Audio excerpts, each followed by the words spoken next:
Halo, selamat pagi. Kita berjumpa kembali dalam ruang publik KBR bersama saya Rizal Wijaya. Dan kali ini yang dipersembahkan oleh NLR Indonesia. Tema kita pagi hari ini adalah wanita dan kusta.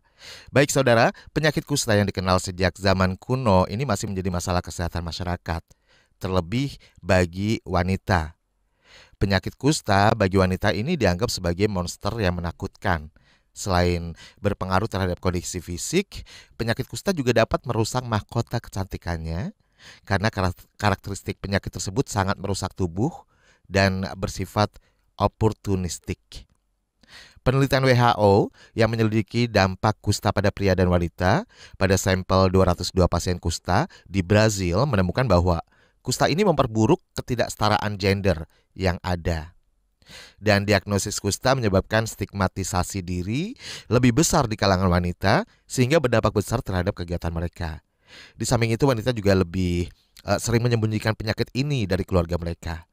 Berbagai problem permasalahan tersebut menjadikan semua orang dengan kusta sulit keluar dari masalah yang dihadapi dan ada tuntutan kemampuan untuk mandiri dalam mengatasi penyakit mereka. Lalu bagaimana sih wanita dengan kusta dapat tetap berkaya, tetap mandiri? Seperti apa strategi adaptif wanita dengan kusta dalam menjalani hidup bermasyarakat? Kita akan perbincangkan lebih dalam soal ini di ruang publik KBR. Ini merupakan rangkaian suara untuk Indonesia Bebas Kusta Suka yang bisa Anda simak di 105 radio jaringan KBR di seluruh Indonesia dari Aceh hingga Papua.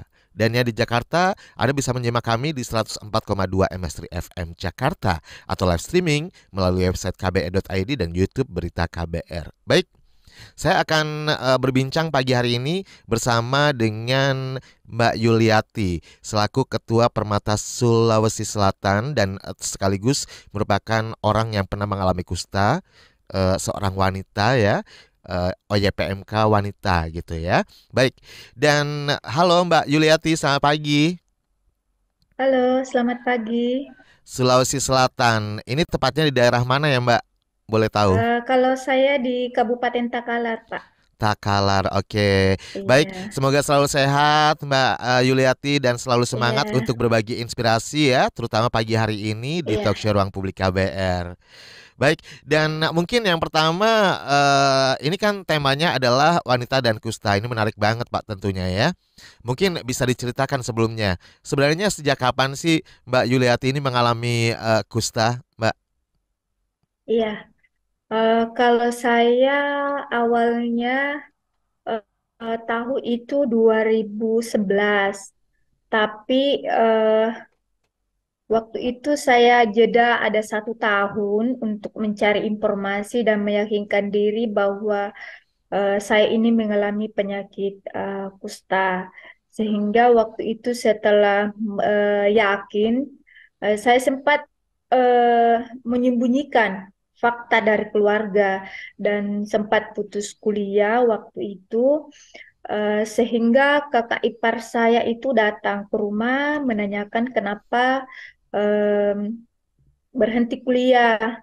Jadi waktu itu karena saya sudah tidak ada lagi Hmm. punya akal untuk menyembunyikan, akhirnya saya terbuka dan saya didampingi oleh kakak ipar saya untuk ke puskesmas untuk pemeriksaan dan di situ saya mulai berobat. Awalnya sih saya didiagnosa tipe pausi basiler karena cuma terdapat satu bercak mati rasa di ibu jari kaki kecil. Hmm. Tapi pada saat selesai RFT 2 minggu saya mengalami reaksi dan saya melanjutkan pemeriksaan BTA atau skin smear dan ternyata masih positif 10 dan saya dikatakan eh, masih harus minum obat dan pindah tipe ke multibasiler dan saya disuruh berobat kembali selama 1 tahun. Oke, Awalnya baik. cuma 6 bulan, kemudian lanjut 1 tahun. Ya, sebelum Gitu. ke proses pengobatan, mungkin sedikit mengingat gitu ya, kalau proses Anda tertular sendiri awalnya dari mana sih? Eh, Kalau hal ini kemungkinan dari sepupu, karena sepupu saya yang Tinggal bareng. eh, tidak sih, tapi dia kan sering pergi merantau. Hmm.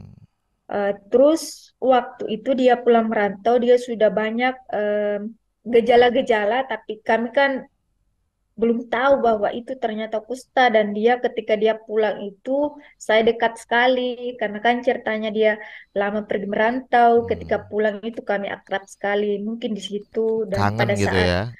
ya, pada saat imun saya mungkin menurun, mungkin di situ. Oke. Dan tadi diceritakan ya bahwa ada lingkaran kecil sebenarnya ya yang mati rasa Iya, gitu kan iya, di bagian kaki ya. iya. Boleh digambarkan kecilnya seberapa sih? eh kan awal waktu itu saya diinformasikan bahwa eh, waktu yang sepupu saya ini bahwa dikatakan bahwa dia mengalami penyakit ini, dia sampaikan itu bahwa oh, kalau gejala kusta itu ternyata seperti ini, mati rasa. Hmm, Jadi waktu itu saya tidak sengaja menggarut ibu jari kaki. Ih, saya kaget, ih kenapa ini dia lain-lain, beda dari wilayah sekitarnya. Awalnya sih oh, sedikit sekali, oke, tapi mungkin karena waktu itu ada 1 tahun jedanya setelah saya temukan awal itu, antara percaya dengan tidak percaya, akhirnya tambah melebar seperti itu. Dan sempat waktu saya sudah yakin, saya sempat menyembunyikan diri dan sudah hmm, mau mengisolasi diri di dalam oke. kamar. Jadi pada Saya saat sudah itu ada langsung pikiran tahu ya seperti kalau itu. itu gejala kusta gitu Ya, ya, karena kan saudaranya heeh. memang mengalami kusta ya. Iya, dan saya sebenarnya kan saya kuliah keperawatan, Hmm, dan saya sering mencari informasi di perpustakaan untuk bisa meyakinkan diri seperti itu. Dan oke. saya sudah yakin, akhirnya saya eh, takut, punya ketakutan untuk diketahui, maksudnya ketahuan bahwa saya mengalami penyakit begini. Oke. Akhirnya waktu itu sudah sempat mau menyembunyikan diri. Baik. Nah, ini apa yang akhirnya Mbak Yuliati ini kok sampai kekhawatiran dan akhirnya menyembunyikan diri. Ini apa yang membuat Anda menjadi apa ya, super khawatir nih ya? Ya, karena kan kita tahu bahwa di masyarakat itu kan eh, banyak informasi yang tidak benar, Hmm, bahwa oh, kalau orang yang mengalami kusta itu nantinya akan disabilitas, em, akan dibuatkan rumah-rumah tersendiri, mukanya diisolasi. akan menakutkan, iya, tidak ada lagi keluarga yang mau mendekat, pokoknya banyak, tidak bisa menikah, tidak bisa bekerja, itu yang ada di benak saya, sehingga waktu itu saya sempat mau berencana untuk bunuh diri karena tidak Wah. bisa menerima kenyataan ini. Padahal Seperti itu. sebenarnya kalau kalau boleh dibilang eh, dari kusta yang ada di bagian tubuh Mbak Yuliati ini nggak nggak banyak gitu ya, hanya di bagian kaki gitu ya. Iya, ibu jari kaki Ibu saja. jari kaki saja padahal ya, Iya, tapi langsung merusak apa ya namanya ya, semangat hidup Mbak Yuliati. iya, Pada akhirnya sampai pernah memutuskan untuk bunuh diri gitu ya. Halo, Mbak Yuliati? Ya, iya, halo, sempat terputus. ya, oke, silakan. Ya. eh Bisa tadi yang terakhir karena saya tidak Oke, dengar baik. apa yang terakhir. Mbak Yuliati, kenapa apa namanya tadi kan sempat dijelaskan bahwa memang ada informasi yang salah yaitu kayak mitos lah, stigma juga yang Mm-mm. didengar oleh Mbak Yuliati. Tapi nyatanya memang nggak benar ya, tidak sesuai fakta Ya, gitu ya. Tapi Mbak iya, iya. Yuliati kenapa pada saat itu sampai akhirnya pengen bunuh diri? Itu apakah karena memang apa namanya benar-benar udah merasa kayak dunia runtuh gitu ya? Padahal kan itu cuma bagian sedikit aja di bagian kaki, jempol ya. Iya.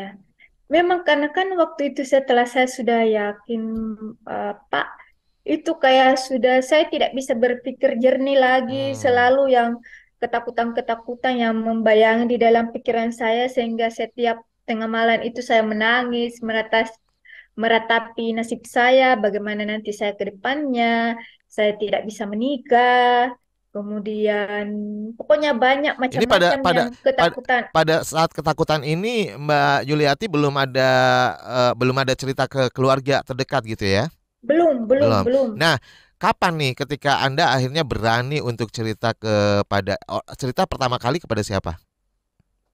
Waktu itu sama kakak ipar. Hmm. Waktu saya ditanya, eh, kenapa tidak pergi kuliah seperti Ah. itu, karena kan saya sudah yakin mungkin eh, saya lebih baik putus kuliah saja karena saya pasti mau tidak mau akan mengalami seperti ini, akan Hmm. mengalami disabilitas sehingga pokoknya sudah tidak ada lagi pikiran-pikiran yang Nggak bisa berpikir positif jernih di ya. dalam di otak saya seperti itu. Nah, Pokoknya kayak tidak ada lagi harapan untuk iya. hidup sehingga saya sempat Apa yang membuat akhirnya Mbak Yuliati berani untuk akhirnya cerita ke kakak ipar pertama kali? eh, karena saya sudah terpojok, tidak ada lagi tidak ada lagi alasan. Akhirnya saya mau tidak mau harus menceritakan apa yang saya rasakan seperti itu. Oke. Dan kakak saya sangat welcome sehingga dia mendampingi saya untuk pergi periksa di puskesmas. Baik. Dan waktu itu petugasnya juga sangat bagus dan sempat mengancam saya, katanya, kamu ini bisa sembuh lagian kan bercaknya itu cuma satu, Hmm. jadi tidak perlu khawatir, ini tidak ada masalah. Yang ada Tapi dalam pikiran Mbak Yuli waktu itu takutnya menjalar ke seluruh tubuh gitu ya. ya, karena kan eh, saya lihat di Google, pokoknya di Hmm. media sosial, kusta itu akan seperti apa yang gambar-gambar yang menakutkan seperti itu. Jadi itu yang ada di benak saya pasti saya akan mengalami seperti ini. Oke, Heeh. baik. Dan berdasarkan pengalaman Anda ini menarik banget ya. Tadi dari yang pertamanya putus asa, akhirnya berani menceritakan kepada kakak ipar dan akhirnya keluarga besar juga sudah Mm-mm. mengetahui gitu ya. Iya, Ini bisa diceritakan kepada pendengar nih, bagaimana perlakuan keluarga pada saat itu dan juga orang-orang terdekat. Karena kan selama ini taunya kan kalau dari tadi sosmed maupun apa namanya Google gitu ya, nyari informasinya itu banyak banget yang kasih stigma yang menjauh tiba-tiba. iya. Ini bagaimana nih? Begitu Kalau respon perlakuannya mereka, keluarga ya. inti sih sangat bagus, tapi mungkin dari sebagian keluarga dia juga sudah tahu dan menerima saya apa adanya, Hmm.